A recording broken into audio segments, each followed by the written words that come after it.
Chairman of the Michigan Republican Party, Jim Runestad. Mr. Chairman, great to see you today. So a lot going on in the great state, your Great Lakes state. Tudor-Dixon teasing a big announcement that could be coming soon. Former Congressman Mike Rogers has also said he's eyeing another Senate run. Have you talked to either potential candidate about how serious they're considering these runs?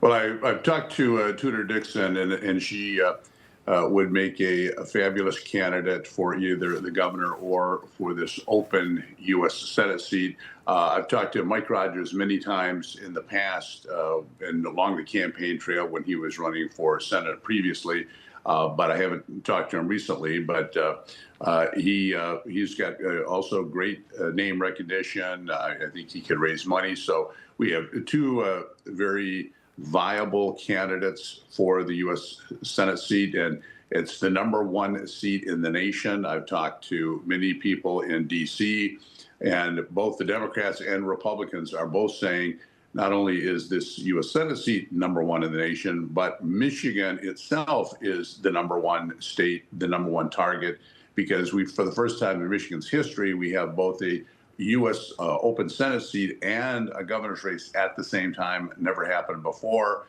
And whoever wins that governor's seat is going to be having a lot of power during the next cycle, and that's the next presidential election. So there's so much focus on Michigan. There's probably going to be $400 million on both sides spent in Michigan for all of the races. So a lot of excitement, a lot of passion here in Michigan. Yeah, and it seems to make sense that Tudor would eye the gubernatorial run, even though she teased that possible Senate run, and then maybe let Mike Rogers go at it again in the Senate, because he only lost that race by less than 1% in November. And you mentioned the name recognition, which both have. But is Tudor running for governor making more sense to you than maybe running for Senate and letting Mike Rogers do his thing in the Senate? You know, it's hard to say. There's going to be a lot of candidates running for that governor's race. I mean, there's name after name that are going to be in the governor's race, far less in the Senate race.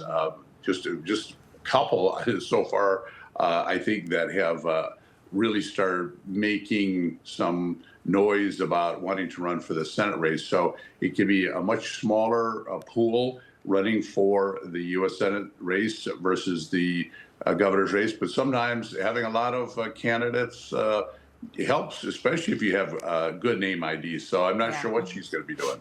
Yeah, we will find out. Well, yesterday, President Trump ordered Secretary of Education Linda McMahon to begin dismantling the DOE, handing the power back to the states. Now, 60% of the students in Michigan, they can't read at grade level. And this week, you said Democrats in the state are prioritizing DEI over education.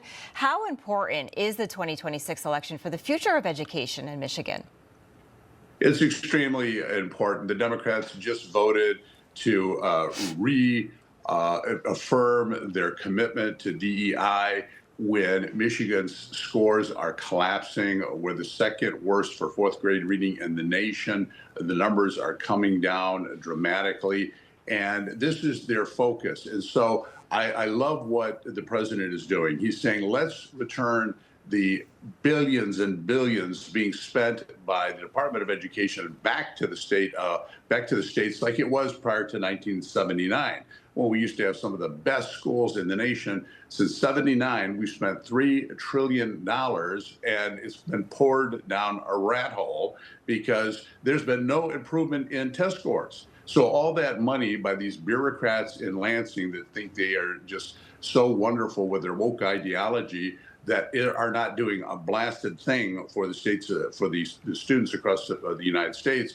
This is going to be fabulous. Get the dollars back to the local schools, to the states, where the parents can start making decisions, where it can really have an impact locally on those students, where they can make decisions with their parents about how they want money spent. Right now, it's some detached bureaucrat that no one knows, that probably never even been in a classroom, dispensing billions of dollars. So this is wonderful.